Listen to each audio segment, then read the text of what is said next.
আপনারা দেখছেন TV24 Bangla. TV24 বাংলার সমস্ত খবরের আপডেট পেতে ইউটিউবে সাবস্ক্রাইব করুন TV24 বাংলা চ্যানেলটিকে এবং সাবস্ক্রাইবের পর অবশ্যই বেল আইকনটি একবার ক্লিক করুন। কমেন্টস আর শেয়ার করতে ভুলবেন না। TV24 বাংলা। সোশ্যাল মিডিয়ায় আপত্তিকর ছবি ভাইরাল হতেই আত্মঘাতী হয় একাদশ শ্রেণীর ছাত্রী হাসি হালদার। সেই ঘটনায় অভিযুক্ত যুবক নাদিম পারভেজকে গ্রেপ্তার করেছে সুতি থানার পুলিশ। শুক্রবার মৃত ছাত্রীর বাড়ি যান জেলা পরিষদের সদস্য মইদুল হোসেন ও সহ অন্যান্য তৃণমূল নেতৃত্বরা। হাসি হালদারকে পরিবারকে দলের পক্ষ থেকে সমস্ত রকম সাহায্য করা হবে বলে আশ্বাস দেন দলীয় নেতৃত্বরা। সোশ্যাল মিডিয়ায় এক যুবকের সঙ্গে ঘনিষ্ঠ মুহূর্তের ছবি দেখে নিজের বাড়িতেই গলায় ওড়না জড়িয়ে আত্মঘাতী হয়েছিল সুতি ইন্দ্রনগর কলোনির একাদশ শ্রেণীর এক ছাত্রী।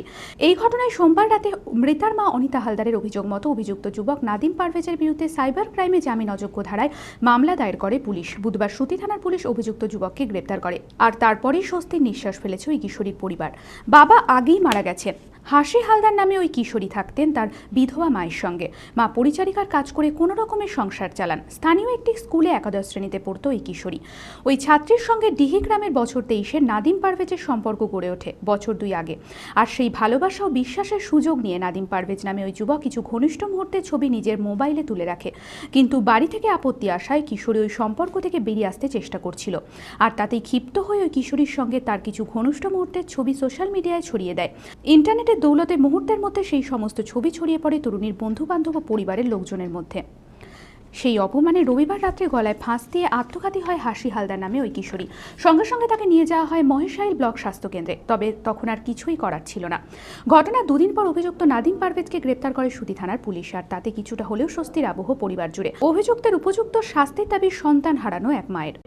আমি আমার মেয়ে যেভাবে পৃথিবীতে চলে গেছে ওইভাবে ওর শাস্তি ওভাবে চলে যাবে। আমি নিজে চোখে দেখবো, তারপরে যে কোনোদিন পর্যন্ত আমি চোখে জল ফেলবো না। ওইরকম শাস্তি চাই, ওইরকম ফাঁসি করে যেন ও পৃথিবীতে চলে যায়।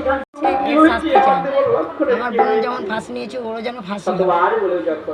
আমরা পড়তে গেছিল, কখন কি হয়েছে আমরা কোনো রকম ঘটনা জানি না। জানলে তো আমরা নিজেই কোনো রকম ওরই করতাম, কিছুই বুঝতে পারিনি।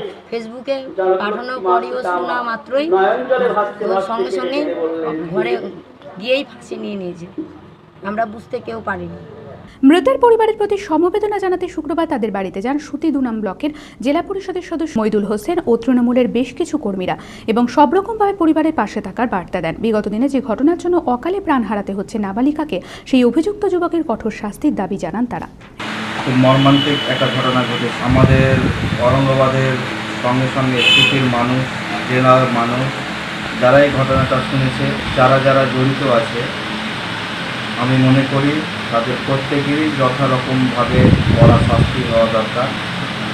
এই ঘটনার পরে পরেই সুতি থানার পুলিশ তৎপরতার সহিত কেস নথিভুক্ত করেছে এবং একজন অভিযুক্তকে গ্রেপ্তার করা হয়েছে। আরও কেউ এই ঘটনার সঙ্গে জড়িয়ে থাকে তাদের যাতে আইনগতভাবে কড়া শাস্তি হয় সেই ব্যবস্থাই আমরা করার চেষ্টা করব।